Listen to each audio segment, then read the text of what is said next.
I love it, you love it, we love it. Action! Right? Yeah.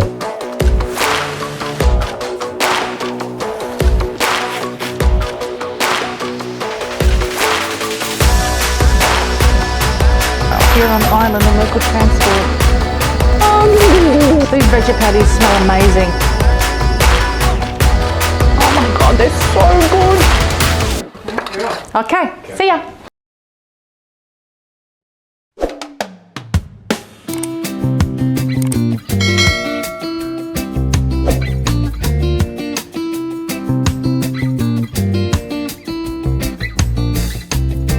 For all you peanut butter lovers out there, this is for you, not for me. I'm not a peanut butter fan.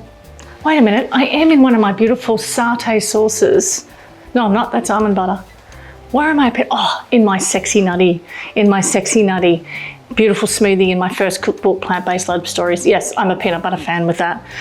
This is like a recreation of that really kind of like nutty, dirty nutty Snickers bar full of white sugar, preservatives, all the things that hold it together that make it taste amazing that we get addicted to. It's a fact. Science is incredible. We do things like this, we make things like this, sell it in supermarkets, put it on the shelf, it can hold for like a bloody year or two because we're clever. That's clever. But I'm going to do something a little bit different that some people wouldn't call so clever. And my son actually wouldn't call this a Snickers bar. He'd go, Mum, that's not a Snickers bar. This is a Snickers bar, but I'm going to call it. And this is for all the lovers out there that love something sweet that can hold in the freezer. So when you're feeling like you've got like that sweet tooth urge, you go to the freezer and you take a bite and you take a chunk and it's always in there. I love the fact that this is freezer friendly. I love the fact that every single ingredient here, your body knows how to, is it bioavailable? Is it, what's the words? Knows what to do with? And like I said before, the Snickers bar out there in the world, no offense to the Snickers bar at all, I think it's human genius. It's just that how does the body deal with that much fat and preservatives and holding things together? So this, and the white sugar. So this is a really great example of what you can do with real food. Real ingredients from nature, from God, to you, to your 78 organs. I think that's a game changer. I don't want no hippie food that tastes like a tahini situation of whatever. I want it to be epic and I want to satiate and I want my friends to go, that was good. Because if my friends don't say that's good, then I'm not filming it. So these are the ingredients. I'm going to go through the base first. So you're going to need a tin and some paper and a food processor. They're the three little isms you're going to need. Oh, and a spatula. The base of this slice is this beautiful peanut butter, smooth peanut butter. You can have crunchy peanut butter if you want, actually. It's up to you. Then I've got some almond meal. Got some psyllium. I've got some dry desiccated coconut, I've got some maple syrup, and I need a pinch of salt. I'm going to put all of this into there.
Nice and firmly, yeah? Make sure you push that nice and firmly down. Do not wash your food processor. Now for the filling. I have some psyllium. I have some medjool dates soaking in water. I have some coconut cream. I have some peanut butter. I have some tahini. I have some vanilla, and I just need a pinch of salt.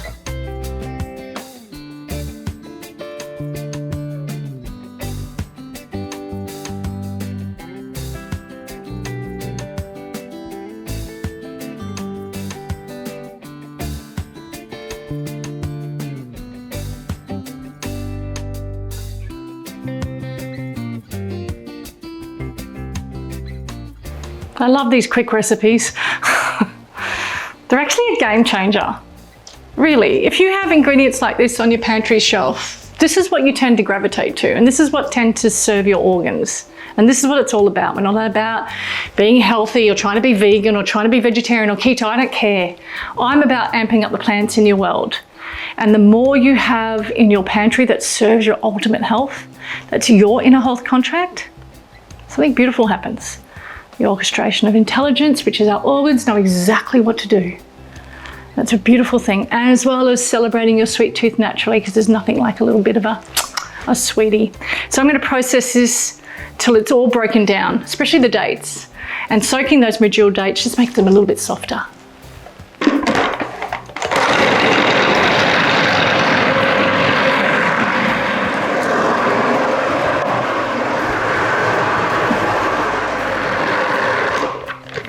Just scrape down the sides, and also sometimes the lid, because it splashes up.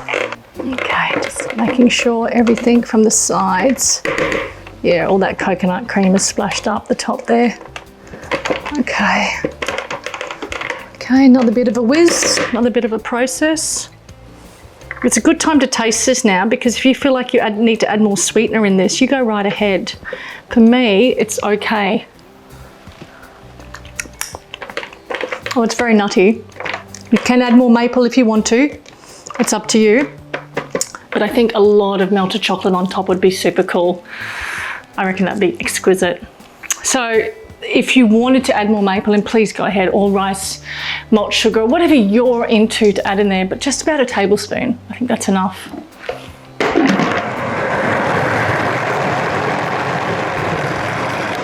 All right.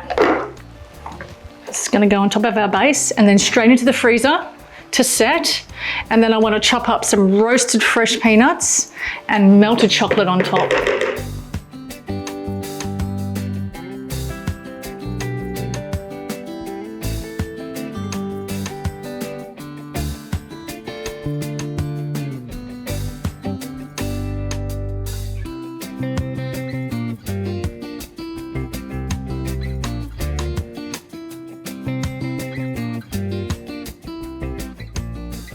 Straight into the freezer, I reckon about an hour, and then chopped up peanuts and melted chocolate on top, and the more melted chocolate, the better, just because we love chocolate.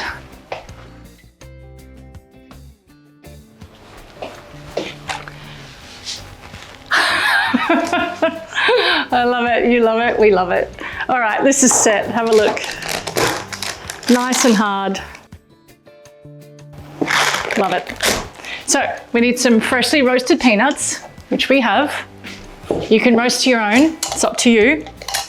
These have come with the skins on, and we've roasted in the oven around about 160, 15, 25 minutes. I want that kind of crunch. There's some with the skins on, some with not. That's very organic, I love it. I have some melted chocolate. It's really good to use good quality chocolate. So good quality chocolate to me is chocolate without dairy and without white sugar. And there's so many different brands out there in Australia. There's Loving Earth, it's my favorite brand. It is my favorite brand and it always has been. And in Indonesia, we have so many wonderful artisans and so many amazing farmers growing cacao. And the artisans are taking coconut sugar and, you know, cashew milk or coconut milk and making these beautiful dark, delicious chocolates. And that's what I'm using today. All right, I just want to take these nuts and just pour them on top of this. Now remember, this is still frozen. It's not going to stick, so I'm going to show you what to do.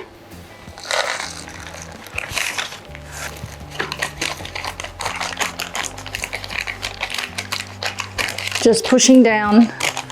It's still quite hard, but there's some little bit of flexibility there. All right. I'm gonna get the chocolate and pour it on top. Just kind of smooth it over. Back into the freezer, and then we can cut it up and eat it. Okay.